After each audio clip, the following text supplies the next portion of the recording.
news, after which we'll open up to those joining us on Zoom. So Rob, when you're ready. Gareth, good to see you.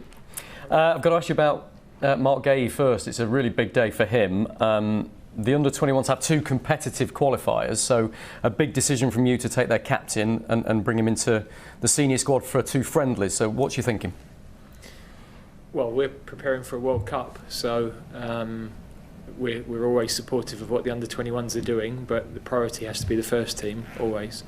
With Mark, he's had a really consistent season. Been very impressed with on and off the ball.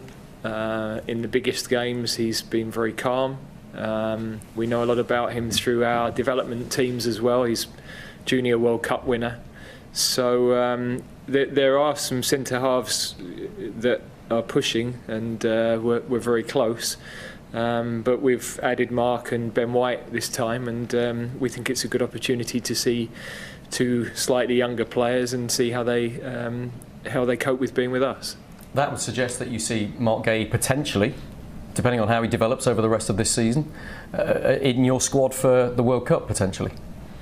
Well, we're a long way from that. But if you didn't think it was possible, you wouldn't have called him up now, is what you're saying? No, absolutely. I think anybody that's in and around the squad now, of course, is in contention for that. But that doesn't mean that players that aren't in this squad can't also be in contention for that. So this is a good opportunity for us to work more closely with Mark and for him to get a feel of life with the seniors. I've got to ask you about Marcus Rashford and Jadon Sancho, who aren't in your list. If we can deal with them each in turn, because I think Jadon Sancho's omission will surprise people the most. It feels as though he's been in pretty good form for Manchester United recently. I think 2 goals and 3 assists in his last 5 or 6 Premier League games. So Jadon Sancho, why not?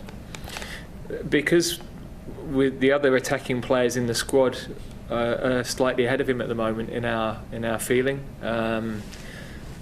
You can see the names there: Phil Foden, Raheem Sterling, Bukayo Saka, Emil Smith-Rowe. If you look at the seasons they've had, Jack Grealish, Jadon, without a doubt, over the last few weeks, his performances have improved with Manchester United. But it's an area of the field where we've got really big competition for places, and at the moment we've got those guys slightly ahead. Marcus Rashford, has he got to do a lot to prove to you over the next 8 months if he's going to make that World Cup squad?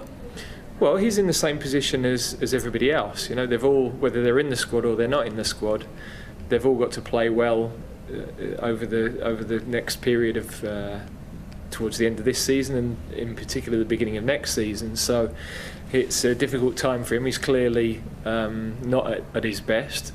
But there's plenty of time. We know a lot about Marcus anyway.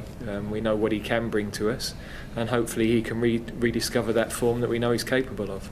But no Kyle Walker. That surprised us a little bit, and you've included Reece James as one of your right-back options. So have you been given assurances that Reece is fit and going to be available for some of these games, and why not Kyle? Yeah, well, with Kyle, I had a long chat with him. We felt this is an opportunity to look at the 2 younger fullbacks. We know all there is to know about Kyle. He'll be back with us for the games in June. We're very happy with what he's done. He's a very important part of the progress we've made as a team, and you can see in the biggest matches with Manchester City this year, he's still been such a key player for them. So, but these young fullbacks are exciting. We need to give them their opportunities as well. There is a little bit of a doubt over a couple, so you know, we've got big games still to get through across the weekend. This squad could change a little bit. But as we stand, we thought it was a good opportunity for Trent and for Reece.